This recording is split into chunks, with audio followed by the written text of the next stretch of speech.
কি হয়েছে দাদা আপনার?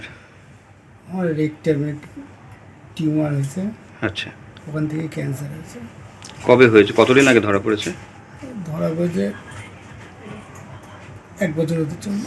আচ্ছা, একথা রাজনৈতিক কর্মী দিনমজুর তাপস ক্যান্সারে আক্রান্ত। অসহায় পরিবার নদিয়ার ফুলিয়ায় বাসিন্দা। দীর্ঘদিনের রাজনৈতিক কর্মী তাপস কর্মকার ক্যান্সারে আক্রান্ত। পেশায় পাইপলাইনের কর্মী তাপস কর্মকার দিনমজুরের কাজ করে সংসার চালানোর পাশাপাশি দীর্ঘদিন ধরেই রাজনৈতিক কাজকর্মের সাথে যুক্ত ছিল। কিন্তু বেশ কিছুদিন আগে তার রেকটামে ক্যান্সার ধরা পড়েছে। তার ক্যান্সারে আক্রান্ত হওয়ায় তার রোজগার বন্ধ হয়ে গেছে। ক্যান্সারের অসহ্য যন্ত্রণায় কাতরাতে কাতরাতে তাপস জানায় যে স্ত্রী, 2 শিশু, পুত্র, মা বাবাকে নিয়ে দিনমজুরের কাজ করে কোনো ক্রমে সংসার চালাতেন তিনি। পাশাপাশি রাজ্যের একটি রাজনৈতিক দলের হয়ে কাজ করতেন। তাপস কর্মকারের স্ত্রী অনতা কর্মকার জানান যে তিনি যে কোনো মূল্যে তার স্বামীকে সুস্থ করতে চান, কিন্তু অর্থনৈতিক দুরবস্থার জন্য তিনি যেভাবে চিকিৎসা করাতে পারছেন না। 2টো শিশু স্বামীকে নিয়ে চরম দুশ্চিন্তায়। তাই ওই অসহায় পরিবারটির পাশে দাঁড়ানোর জন্য তিনি আহ্বান জানিয়েছেন। দিল্লি টিভি বিভিন্ন সামাজিক সংস্থা, রাজনৈতিক দল ও সরকারের কাছে আবেদন জানিয়েছেন যে ওই অসহায় পরিবারটির পাশে দাঁড়ানোর জন্য যে কেউ অনতার পাশে দাঁড়াতে পারেন। চিকিৎসা তো হচ্ছে নিশ্চয়ই? আর চিকিৎসা মেডিকেল কলেজে হচ্ছে না। আচ্ছা, কি করতেন আপনি? আমি পাইপলাইনে কাজ করতাম, জলের লাইনে। আচ্ছা, কোথায় জানতে পারি? না, লোকালেই। আচ্ছা আচ্ছা, তো যেখানে কাজ করছেন তাদের কাছে কোনো সহযোগিতা কিছু পেয়েছেন? আমাদের কাজ সব লোকের বাড়ি বাড়ি কাজ করা, হুম, পাইপলাইনের কাজ। কাজ করলেই পয়সা, না করলে পয়সা নেই। আচ্ছা, ইচ্ছা এখন কি সমস্যা হচ্ছে? সমস্যা বলতে শরীর তো আর দিন দিন আরো খারাপ হয়ে যাচ্ছে। হুম, মানে শরীরের আগে থেকে প্রচণ্ড খারাপ। আচ্ছা এখন আগে যেমন হাঁটাচলাও করতে পারতাম, এখন হাঁটাচলা করতে পারি না, পুরো বিছনায়। আচ্ছা, শরীর পুরো আগের থেকে একদম হাফ, কিছুই নেই, শরীর সব শুকিয়ে গেছে। আচ্ছা, খাওয়া দাওয়া করতে পারি না। আচ্ছা, কে কে আছে আপনার প্রচণ্ড সংসারে? কষ্ট। আমার 2 ছেলে হুম, আর বউ। আচ্ছা, তাহলে এখন সংসার কিভাবে চলছে আপনার? চলছে। আমাদেরও সোশ্যাল মিডিয়া অচিন্তদা ভিডিও করে নিয়ে গেছিল, হুম, সেখান থেকে অনেক মানুষ আমাদের হেল্প করেছিল। আচ্ছা সেই দিয়েই চলছে এতদিন। আচ্ছা এখন আর চলার মতো পরিস্থিতি নেই। আচ্ছা পরিস্থিতিটা খুব খারাপ, যত দিন যাচ্ছে তত খারাপের দিয়ে যাচ্ছে। আচ্ছা, আমিও যেরকম এই 2 পাশে 2টো ব্যাগ নিয়ে রয়েছি, হট ব্যাগ, এই যন্ত্রণায় থাকতে পারি না বলে সবসময়। সরকারি সাহায্য কিছু পেয়েছেন? সরকারি সাহায্য বলতে আমার বউ লক্ষ্মীর ভাণ্ডারটা পায়, আচ্ছা, আর রেশনটা পাই। হুম, এছাড়া আদার্স কোনো সরকারি সাহায্য কিছু পাইনি। আমরা স্থানীয় প্রধান, পঞ্চায়েত সদস্য, বিধায়ক, পঞ্চায়েত সমিতির সভাপতি কাউকে কিছু জানিয়েছিলেন? কোনো নেতারাও কোনো পাশে এসে দাঁড়ায়নি। হুম, তাদের কি জানিয়েছিলেন কি? জানানো বলতে দেখুন, সবই আমাদের বাড়ির পাশে, আশেপাশেই আচ্ছা, সবাই কম বেশি জানে।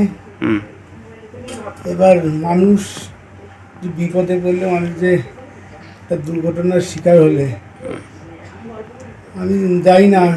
মানুষ অসুস্থ হলে মানুষের পাশে মানুষ এমনিই যায়, এদেরকে নিমন্ত্রণ করতে হবে এই শব্দটা আমি জানি না। আমি এত বছর ধরে আমিও রাজনীতি করেছি, তৃণমূল কংগ্রেস আমি করেছি। আচ্ছা, এই এলাকায় অসুস্থ হলে আমি নিজে হসপিটালে নিয়ে গেছি।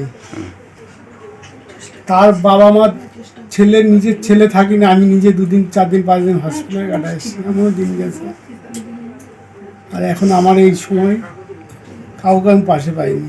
আচ্ছা, তো আপনি তো তৃণমূল কংগ্রেস করতেন, তৃণমূল কংগ্রেসের নেতাদেরকে আপনি জানিয়েছিলেন, বা বিধায়ককে, বা যারা নেতৃত্ব আছে তাদেরকে জানিয়েছিলেন? নেতৃত্ব বলতে আমি যার হয়ে দল করেছি সেই আমাকে সবার প্রথমে আমার পাশ থেকে সরে গেছে। আচ্ছা, যার সঙ্গে এত বছর দিন কাটিয়েছি, আর 16-17টা বছর যাকে সময় দিয়েছি, হুম, সেই আমার পাশে নেই। আচ্ছা, তা এখন কি চাইছেন তাহলে? এখন ভগবানের কাছে চাইছি, আমি এমন একটা দিন দেখেছি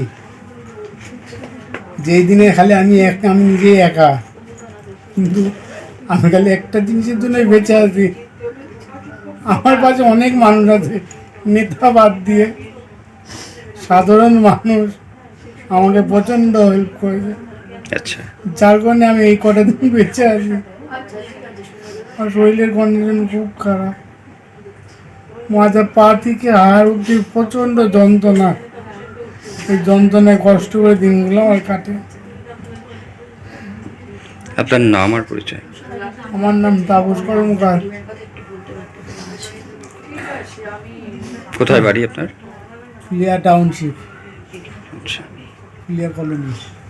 কি হয়েছে আপনার স্বামীর? আমার স্বামীর 1 বছর ধরে ক্যান্সার ধরা পড়েছে, মলদারে টিউমার। ওখান থেকে ডাক্তার বলছে ক্যান্সার। ক্যান্সারটা ডাক্তার এখন বলছে যে ওর সারা শরীরে ছড়িয়ে গেছে, হাড়ে হাড়ে ছড়িয়ে গেছে। এবার ওর যা ব্যথা যন্ত্রণা সহ্য করতে পারছে না। চিকিৎসা হচ্ছে কলকাতা মেডিকেল কলেজে, ওখানে আমাকে নিয়ে যেতে হয়, নিয়ে আসতে হয়। গাড়ি করে নিয়ে যাওয়া ছাড়া আমার কোনো উপায় নেই, ওকে গাড়ি করে নিয়ে যেতে হয়, গাড়ি করে নিয়ে আসতে হয়। দিনে দিনে শরীরটা আর কি খারাপ হয়ে যাচ্ছে। আচ্ছা, আর আমার ছোট ছোট 2 বাচ্চা আছে, বাচ্চাদের নিয়ে আমার আর্থিক অবস্থা খুবই খারাপ। আমাদের যে ভিডিও করে নিয়ে গেছিল অচিন্দ্রদা, তার থেকে আমরা যা হেল্প পেয়েছিলাম, আমাদের সব কিছুই শেষ আর কি। আচ্ছা, এখন নিয়ে যাওয়ার মতন, নিয়ে আসার মতন আমাদের পরিস্থিতি নেই। আচ্ছা, শান্তিপুর থেকে দিদিরা আসে, আদ্যা বলে একটা সংস্থা আছে, ওখান থেকে দিদিরা আসে, দিদিরা এসে আমাদের হেল্প করে, প্রচণ্ড হেল্প করেছে দিদিরা। এসছিলেন, আজকেও এসছিলেন, তারা এসে আমার হাতে টাকা তুলে দিয়ে গেছেন, আমার বাজার ঘাট সব কিছু করে দিয়ে গেছে। আমি চাই সবাই পাশে এসে দাঁড়াক, আমি যেন ওকে সুস্থ করতে পারি, চিকিৎসাটা যেন আমি চালিয়ে যেতে পারি, চিকিৎসাটা যেন বন্ধ না হয় কোনো মতে। সবার কাছে আমি এটাই বলি। আপনার সরকারি সাহায্য কিছু আপনি পান? সরকারি সাহায্য বলতে আমি লক্ষ্মীর ভান্ডার পাই, হুম, আর ওই রেশনটাই পাই, তাছাড়া আর কিছু আমি পাই না। তো আপনাদের এই অবস্থার কথা আপনি আপনার প্রধান মেম্বার বা বিধায়ক কাউকে জানিয়েছেন? সবাই জানে, সবাই জানে, কিন্তু কেউ পাশে এসে দাঁড়ায়নি। রাজ্য সরকারের কাছে আপনার স্বামীকে সুরক্ষা দেওয়ার বা তার চিকিৎসার জন্য যদি চিকিৎসা করার বাবদ কোনো সহযোগিতা কিছু চেয়েছিলেন? হ্যাঁ চেয়েছিলাম, কিন্তু সেখান থেকেও হেল্প পাইনি। আচ্ছা, এখন কি চাইছেন? এখন চাইছি ওর চিকিৎসা। আমার একটা কাজের প্রয়োজন ছিল, ছোট ছোট বাচ্চা নিয়ে আমার সংসারটা তো আমাকে চালাতে হবে। আমার স্বামী তো পুরো বিছানায় পড়ে গেছে, আর কোনোদিন কাজ করতেও পারবে না। সেখানে আমাকে যদি একটা কাজ দেওয়া হতো খুব ভালো হতো। এমনি হাতের কাজ কিছু আপনি জানেন? হাতের কাজ জানি বলতে আমি তো সেরকমভাবে কোনোদিন কিছু করিনি, আচ্ছা, সেরকমভাবে বেরোয়নি, আমি অতটা জানি না। বাড়িতে অর্থনৈতিকভাবে রোজগারের জন্য কোনো কাজ কিছু করতে পারেন না? না, আচ্ছা, ওই টুকটাক এমনি ঘরে বসে মেয়েদের যে কাজ সেরকম একটু একটু করতাম আগে। আচ্ছা, এখন আমার ছেলেও তো ছোট, হ্যাঁ, সেই জন্য করতে পারি না এখন।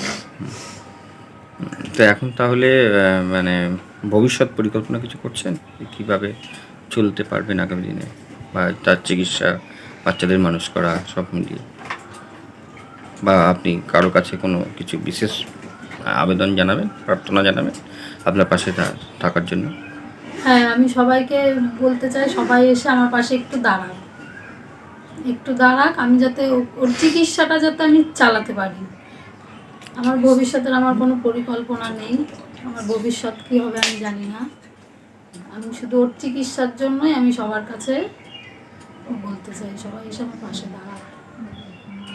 আপনার নাম? অনিতা কর্মকার, কোথায় বাড়ি? Phulia township colony. দিদি, আপনারা ফুলিয়াতে এসছেন অনিতা কর্মকার বাড়িতে, তাপসের বাড়িতে, কী পারপাস, উদ্দেশ্য?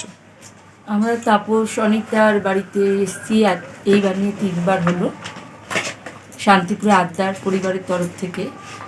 আমরা কিছুদিন আগে, তাও প্রায় 6-7 মাস আগে জানতে পারি এই আমাদের ফেসবুক পোস্ট থেকেই যে তাপস কর্মকার সে ক্যান্সারে আক্রান্ত।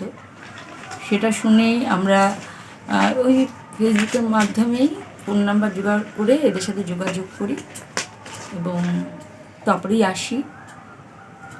তাপস একটা 30-31 বছরের ছেলে। ওই মুহূর্তে ওর প্রথমে রেকটামে একটা টিউমার হয়েছিল, সেটা আস্তে আস্তে যেটা হয় ক্যান্সারে সংক্রামিত হয়ে গেছে এবং অনেকটা স্প্রেড করে গেছে, মানে যেটা শুনলাম ওর এখন 4th স্টেজ। আর ওর যে স্ত্রী অনিতা, একদমই ছোট্ট একটা মেয়ে, ওর 2টো সন্তানও আছে, একটা 8 বছরের আর একটা বছরখানেক বয়স। তো আমরা আমাদের সাধ্যটুকু নিয়ে বারে বারেই আসছি, কারণ এখানে একজনই ওদের সংসারে আর্ন করতো, যেটা হচ্ছে তাপস। তো গত 1 বছর ধরে সেই রাস্তাটা একদম বন্ধ এবং ক্যান্সারের চিকিৎসা জন্য কি পরিমাণ বিপুল অর্থ লাগে সেটা তার বলার অপেক্ষা রাখে না। মানে আনফর্চুনেটলি এখনও অবধি ওরা কোনো সরকারি অনেক সাহায্যে থাকলেও ওরা এখনও পর্যন্ত সেইভাবে হয়তো যোগাযোগও করে উঠতে পারেনি এবং পায়নি, কোনোটাই হয়নি এখনও পর্যন্ত। আর সরকারি সাহায্য ছাড়া এই মুহূর্তে তাপসের চিকিৎসা এবং ওদের সংসারটা চালিয়ে নিয়ে যাওয়া কিন্তু খুব সমস্যা, ভীষণ একটা সমস্যার মুখোমুখি এই পরিবারটা দাঁড়িয়ে আছে। তো আমরা আদ্যা পরিবার এসছি বা আগামীতেও আছি ওদের পাশাপাশি, কিন্তু আমাদের সাথ থাকলেও সাধ্য বড় কম। তাই আমি যে সমস্ত সরকারি এই প্রজেক্টগুলো এইসব মানে পেশেন্টদের জন্য রয়েছে, যেসব তহবিলগুলো রয়েছে, আমি তাদের কাছে হাত জোর করে অনুরোধ করব যে আপনারা একটু এগিয়ে আসুন, ওদের পাশে মানে থাকুন, খুব প্রয়োজন আপনাদেরকে, কারণ আপনারা ছাড়া কিন্তু সম্ভব না, মানে দেখে যা বুঝতে পারছি অসম্ভব ব্যাপার। আর তাছাড়াও যারা বিভিন্ন সংস্থা অনেক কাজ করে চলেছে প্রতিনিয়ত, আমি তাদের কাছেও অনুরোধ করব যে সবাই একটু এগিয়ে এসো, দেখা যাক আমরা যদি একটু একটু অল্প অল্প করেই আমরা পাশে থাকি। আর বৃহত্তর যে ব্যাপারটা সেটা আশা করি সরকারি যে প্রজেক্টগুলো সেখানে যদি ঠিকমতো যাওয়া যায়, এই খবরটা যদি ঠিকমতো, এই পেপারসগুলো যদি ঠিকমতো পৌঁছানো যায়, ভীষণভাবে আশাবাদী যে ওনারাও পাশে থাকবেন আগামীতে। জনপ্রতিনিধিরা এখনো সেভাবে এগিয়ে আসেননি, এটা কেমনভাবে দেখছেন আপনারা? হ্যাঁ, শুনলাম জনপ্রতিনিধিরা সেভাবে এগিয়ে আসেনি। এবার ব্যাপারটা হচ্ছে অনেক দিন মানে পরে এসে এটা শুনলাম, তো আমার তো মনে হয় সবটা মানে এই উত্তরটা শুধুমাত্র এদের কথা শুনে আমি দেব না। আমি চাইবো অনিতা সেই মতো তাদের কাছে যাক, তাদের কাছ অবধি পৌঁছক, তারপরে দেখা যাক না তারা কি উত্তর দেয়। মানে আমি যেটুকু কথা বললাম তাতে সবাই হয়তো পুরোটা জানে, এবার বুঝতেই তো পারা যায় যে জানা, আর এবার তারা যদি বলে যে আমাদের কাছে অবধি তারা আসেনি, তো সেই জায়গাটা মানে রিকভার করা যায় একমাত্র অনিতা যদি তাদের কাছে অবধি, এবং আমি চাই অনিতা যাক, অনিতার পরিবার যাক, তাপসের মা যিনি আছেন তিনিও যাক সন্তানের জন্য, তারপরে দেখা যাক তারা কি সিদ্ধান্ত নেয়। আপনার নাম আর পরিচয়? আমার নাম লিলি বসু, শান্তিপুর আদ্যা পরিবার।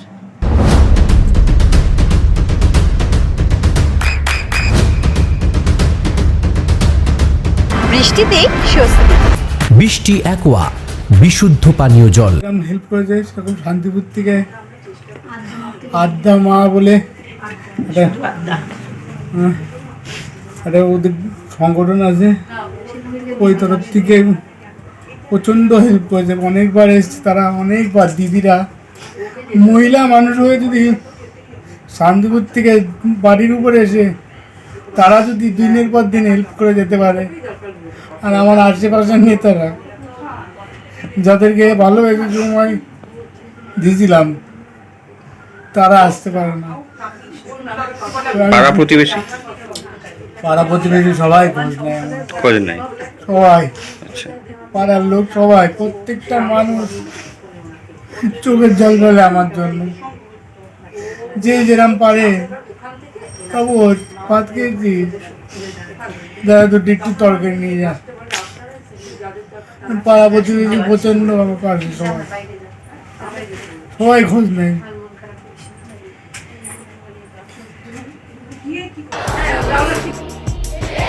আপনার সন্তানের উজ্জ্বল ভবিষ্যতের সঠিক দিশা JRS public school. JRS public school, যেখানে শিক্ষা এবং আনন্দ একসাথে। JRS public school has an excellent team of teachers for the holistic development of your child. আপনার সন্তানের উজ্জ্বল ভবিষ্যতের একমাত্র ঠিকানা জেআরএস পাবলিক স্কুল। আপনি কোথায় ইনভেস্ট করবেন, কেন করবেন, বুঝতে পারছেন না তো? সঠিক গাইডলাইন পেতে আজই আসুন নদিয়ার চাকদাতে নিবেদিতা প্রাইভেট লিমিটেডে। Nivedita private limited, marketing and distribution service. Balcony বা সিঁড়ির রেলিং, মডিউলার কিচেন বা ড্রয়িং রুম, এক কথায় আপনার স্বপ্নের বাড়িকে করে তুলুন আরো সুন্দর। Chakdah ply centre, gorgeous look বা কোয়ালিটি সবেতেই number 1। Chakdah ply centre, Chakdah ply centre, KBM, Chakdah, Nadia. হোমওয়ার্কটা করেছো? হ্যাঁ স্যার। এ বাবা, ভুল করেছো কেন? চোখে কেমন ঝাপসা দেখছি, লিখতে আর পড়তে খুব সমস্যা হচ্ছে। চাকদার মডার্ন অপটিক্স থেকে ভালো চোখের ডাক্তার দেখিয়ে নাও। প্রতিদিন প্রকৃত চোখের ডাক্তার ও দৃষ্টি বিশেষজ্ঞ মডার্ন অপটিক্স চাকদহে।